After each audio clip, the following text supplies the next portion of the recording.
phela ngabe mdala futhi omunye azangena nasesigabeni sobumama Nkosi. Eyisontela nje azi nje ukuthi hayi lo ngoba ngiyasonta abakhona abazalwane bami Nkosi. anti moya ungcwele amekisele kuleli linye ipage lokuthi ke ukusonta kuyamhlenga umuntu ezintweni zomhlaba. Amen. Kodwa kumhlenga ezintweni zikamoya. Nkosi Jesu. Ungavikeleka ukuthi izindawo ezithila uzihambe ngoba uyasonta. Amen. Kodwa kukhona umbuso ngeke ukwazi ukungena kuona ngokuthi uyasonta. Jesus. Lo umbuso ufuna ukuthi uma uzongena kuwo uvume ngomlomo ukholwe ngenhliziyo ukuthi uJesu Kristu uyinkosi nomsindisi wempilo yakho. Bese kuba uqala kwezinto ezintsha usuthola igama elisha lokuthi wena usungumntwana kaNkulunkulu. Now you belong to a kingdom ke yasezulwini. Noma ungafa sewuyofa kanye angeke usafa kabili. Amen. So ke nami ngathola lo musa ke ngisayihambela nje esontweni ngisikhonzela ngilandelela abazali bami until uNkulunkulu ke wangisiza. Amen. Jesus. Ngiyacela ke bazalwane kafushane ukuthi siye ezweni lenkosi. Incwadi esizoyifunda izoba incwadi ka Dr. Luke chapter number 18 verse number 42. Incwadi ka Dr. Luke chapter number 18 verse number 42. Wena esizobheka kuwo namhlanje umoya ngcwele sisize ke kuye ukuthi sikwazi ukuthi ke sisho lokhu obekufiswa ukuba uNkulunkulu athi sikusho. uDr. Luke ke lo is not among the 12 apostles of Jesus Christ. Kodwa is a physician doctor by profession.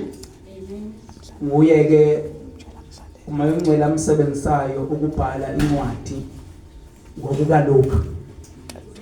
Futhi indlela uLuke iresearch ayenza ngayo concerning izindaba zika Jesu Kristu. So ke uyo obhala la. Aphinde umoya ngcwele amsebenzise uDr. Luke ukubhala incwadi yezenzo zika moya ngcwele ngabapostoli. Incwadi ke efamous ngokuthi izenzo zabapostoli. Amen. Kodwa izenzo zika moya ngcwele ezenza ngabapostoli. Amen. So it's the same writer obhalayo.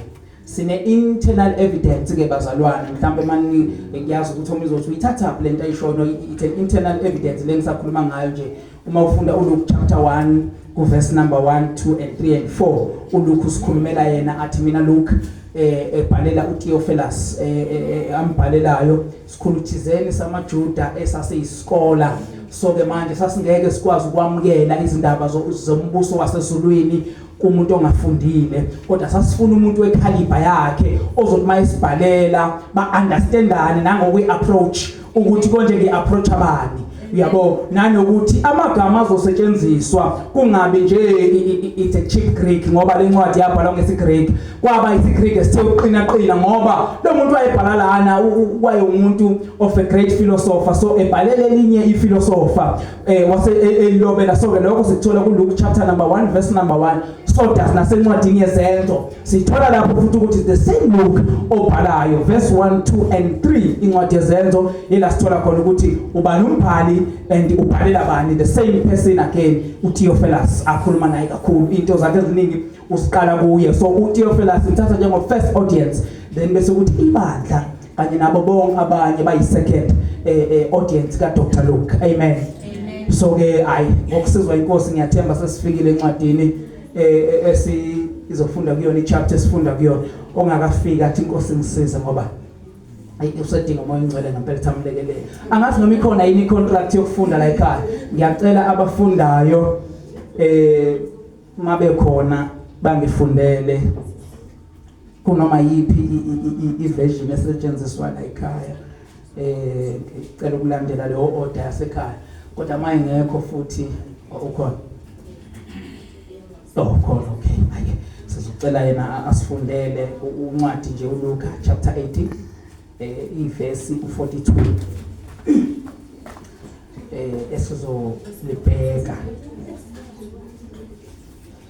verse 42 nje verse elilodwa esizobuka kulona.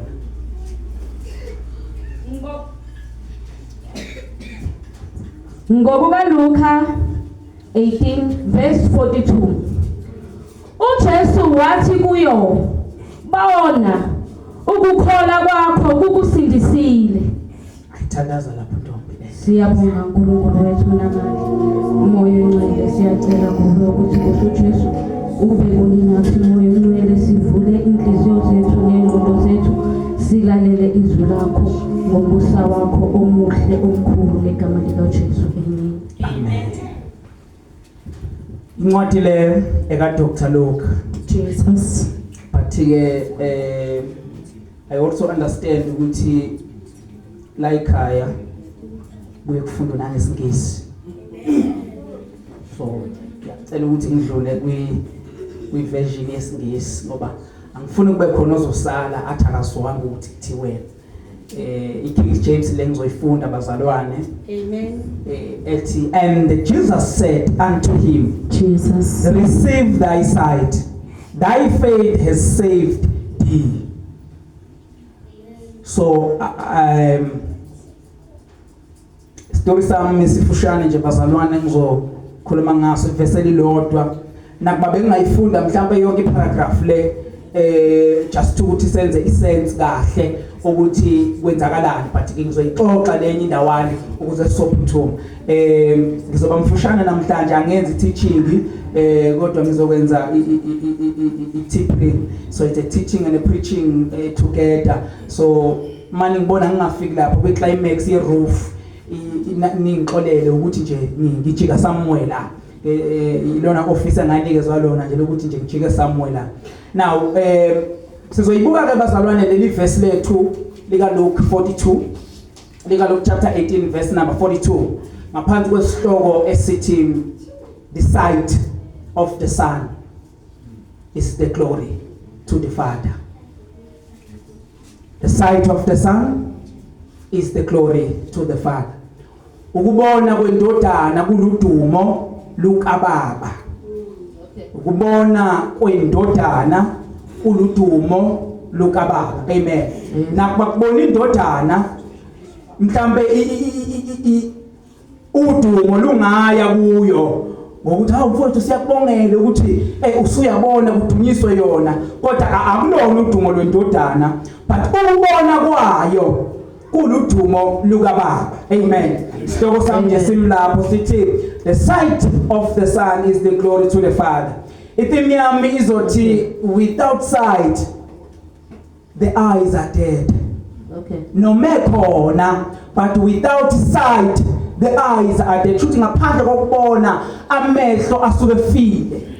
Itheme yami leyo ithi ngaphandle kokubona amehlo asuke file. Ngiyazi ukuthi mhlambe sesike sahlangana nabantu ekuthiwa bazimpumputhu, amehlo asuke khona. Uma engasusa izibuko uyakwazi ukubona ukuthi awuyazi nawo amehlo khona, kodwa ngenxa yokuthi isight lento ukubona akanikezwanga yona, so amehlo noma ekhona ayinto engathi ayikho. So now iyona itheme yami le ingakho kusihloko sami ngizothi ukubona kwendodana kuludumo lukaBaba. Mhlambe why kuwudumo lukaBaba? It is simply because ikusasa la yonke into lilele njalo emumva, njalo emumva, njalo. Sodazi uBaba wethu osezulwini akakwazi ukusebenza yena uqobo emhlabeni, kodwa udinga indodana ukutheleza ukusebenza emhlabeni. Jesus. Amen. Jesus. So uma umthelezi engakwazanga ukuthi abe nesight eyigift yokuthi unamehlo, kuzoba khona inkinga ebandleni likaNkulunkulu. Akakwazi ukunavigate izinto zikaNkulunkulu ngoba into emenza ukuthi athole navigation isight. Amen. Isight ayisebenzi nje kuphela izinto zaka-physically, kodwa le sight engikhuluma ngayo ithepha ezintweni zaka-faith, because the word elandela lana kuthiwa bona ngoba ukholwa. Nkosi. I-reason yokubona bekukholwa. Kuthiwa bona ukukholwa kwakho kusindisile. So their faith yile eyenze ukuthi kube khona isight. Amen. Kuthiwa kholwa ngoba yilo ngoba osenza sonke kahle ukuthi isizathu sokubona ukukholwa. Amen. Uyazi la ukuthi isizathu sokukholwa sokubona ukukholwa akushona ukuthi izathu sokubona kwalo omkhulekele akabala omkhulekele akusho ukuthi bona ngoba ukukholwa kwakho kukusindisile akusho ukuthi kholwa ngoba mina ngikuthandazela. Amen. Ayikholwa akhuluma ngalo Jesus. And lo osho lento yilo othandaza lo muntu noma lo onikeza instruction. Amen. Uthi wena usindiswe ukholwa ngamanye amazwi noma ifocus yakho ikimi kodwa ingahlali kimi as a person kodwa ihlale ekholweni kwakho kimi. Amen. Ungezi kimi uza kumuntu but iza kimi ngokukholwa. Yeah. Jesus. Jesus. Wafeyini ukuza kimi ngokukholwa wafuna igama lami usuhlulekile. Yeah. Ubani okhulumayo uJesu. Amen. Uyena muphi lo Jesu okhulumayo? Mhlambe wayibuza lo mbuzo ukuthi uyena muphi? Sino Jesu aba4 eBhayibhelini. Ngiyazi ukuthi you aware. Ongekho aware kuno Jesu aba4 abatholakala eBhayibhelini. Kuno Jesu obizwa ngokuthi uJesu the sorcerer. uJesu uJustus uAkhipi uJustus and also bese kuba khona uBarnaba.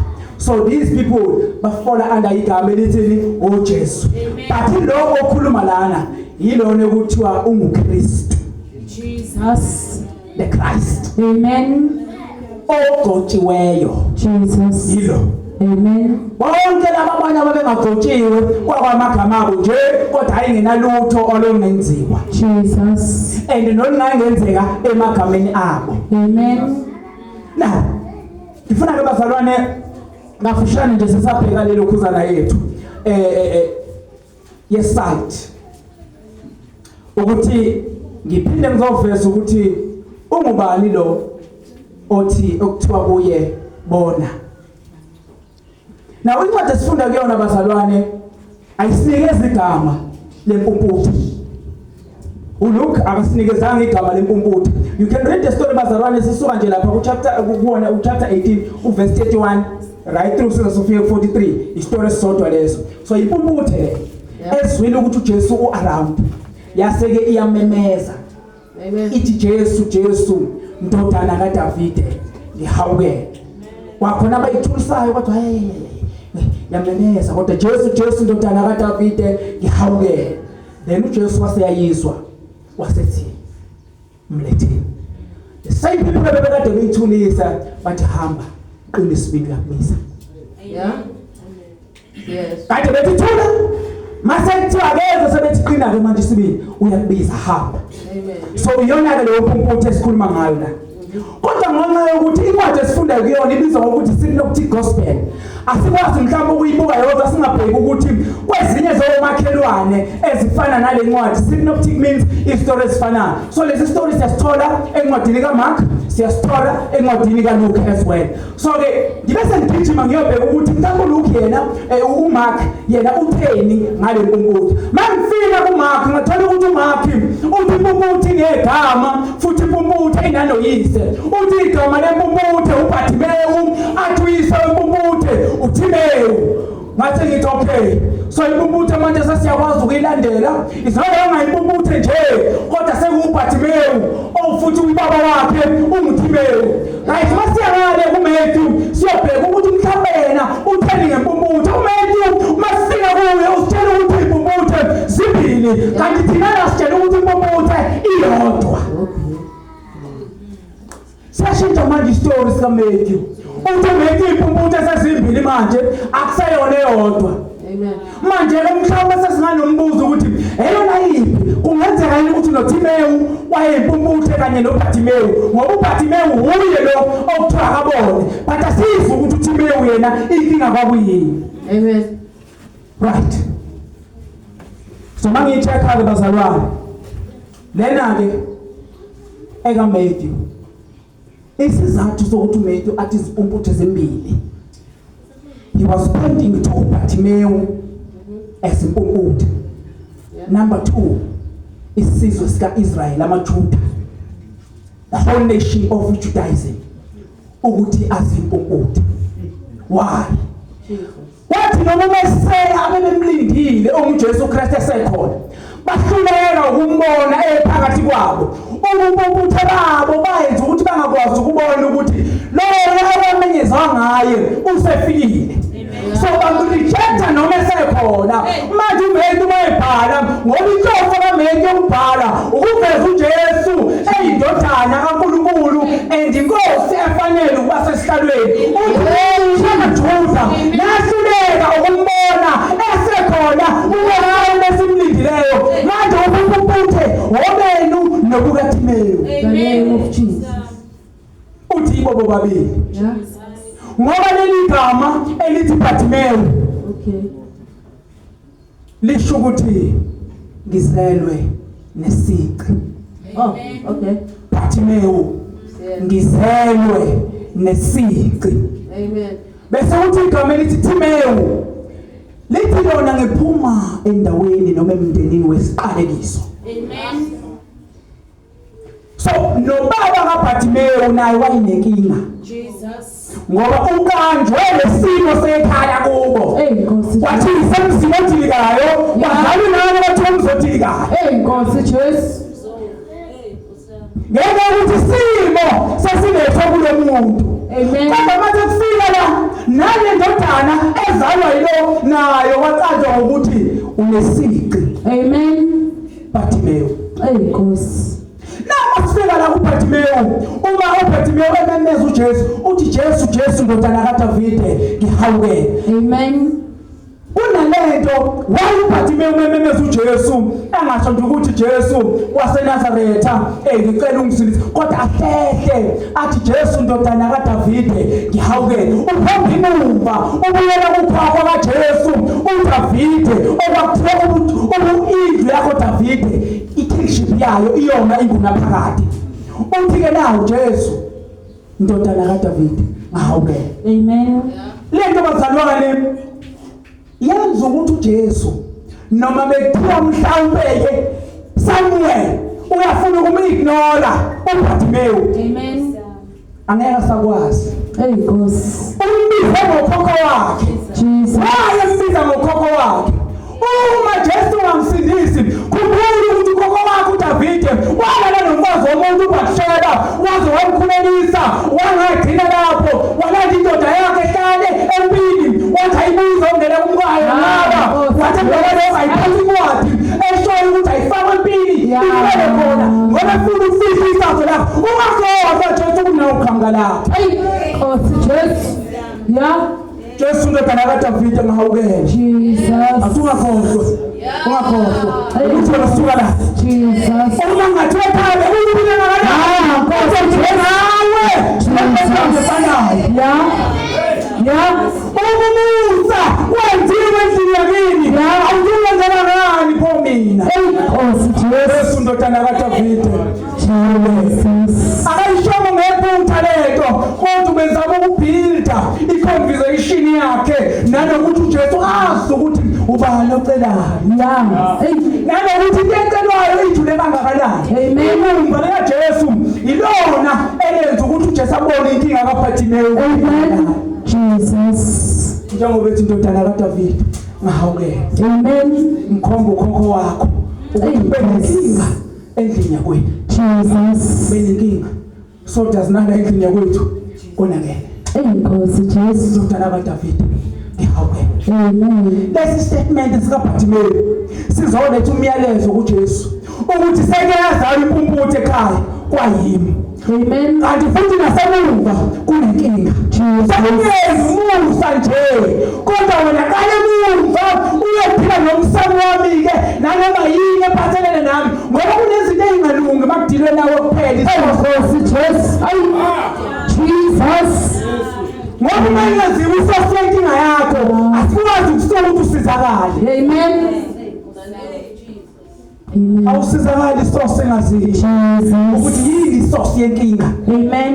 Inkinga ama-result of a source. Jesus. Kodwa lana kuthiwa sona empandeni uyoqala ukulungisa khona ngoba ukuze sazi ukuthi lo muntu udilikiswa yini i-foundation yakhe kangakahle. Let us build a strong foundation so build izinto ezi-strong. Jesu ndodana kaDavide ngihawukele. Jesus. Hallelujah. Nkosi Jesu. Jesu ndodana kaDavide ngihawukele. Amen. Siza sifika nje la kuthiwa khona bona ingoba bisuka lapho. Yeah. Ukuthi kukhona inkinga khona.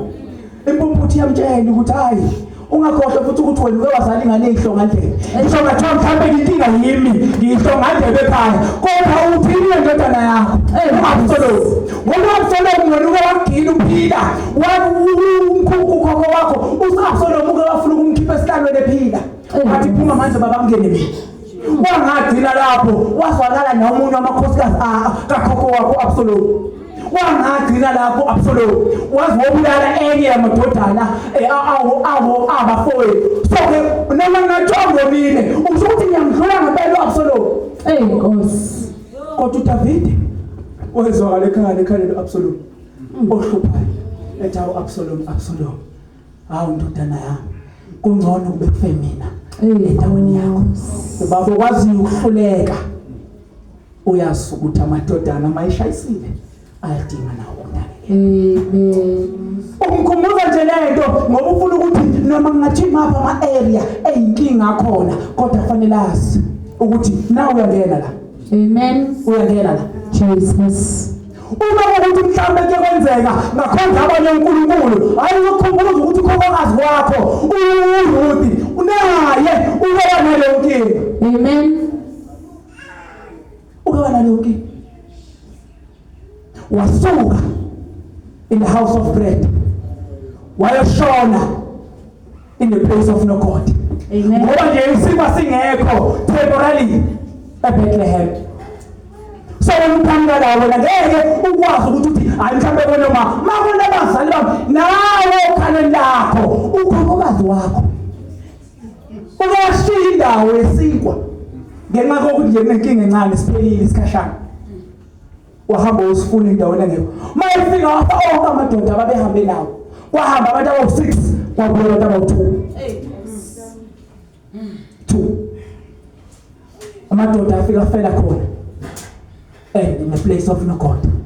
Ngoba nalento yokususwa inkinga ezincane ekhaya ezidlulayo isinkwa singaphela namhlanje kodwa kusho ukuthi kusasa sizobe singeke. Nkosi Jesu. Ungeke uthole ukuthi intshumayelo iza ngathi siyabanda namhlanje kodwa kusho ukuthi kusasa izobuyela. Lento yokufuna ukugcunyiswa intshumayelweni into esizele lana bazalwane ukuzokwazi umbuso kaNkulunkulu. Nkosi Jesu. Ngokugcwele haleluya. Kodwa wakhiwa ngesifundisi esiqinileyo.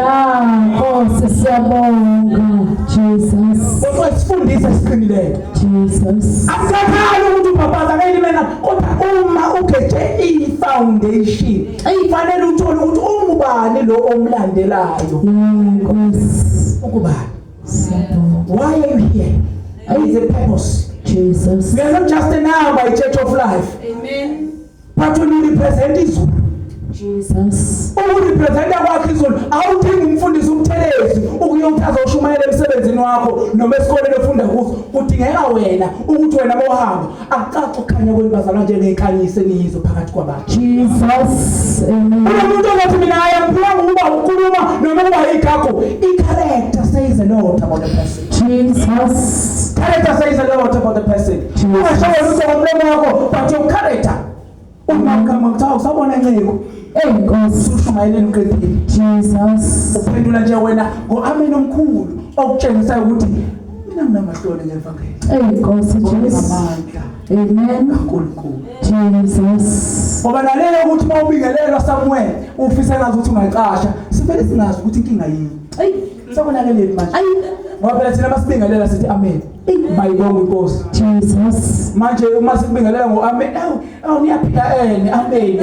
Hallelujah. Umuntu wasezulwini. Jesus. Olwani uvalo.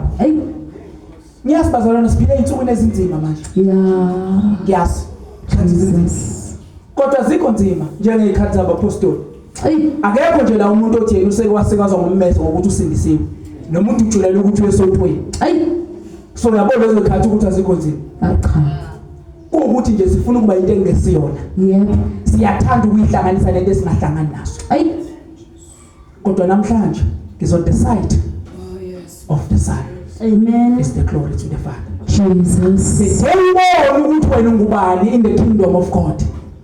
wena as an individual, wena as an ukuthi ungubani embusweni kaNkulunkulu. Amen. Sewuyinkazimulo kubaba. Jesus. Ngoba uma uzazi ukuthi ungubani embusweni kaNkulunkulu, usho ukuthi usuyazazi ukuthi uyiliphi ilunga emzimbeni. Amen. Singamalunga bazalwane emzimbeni. Elinye elinye. Imilenze le isastainwe ngogqodla. But umgogodla without imilenze nekhanda useless. Amen.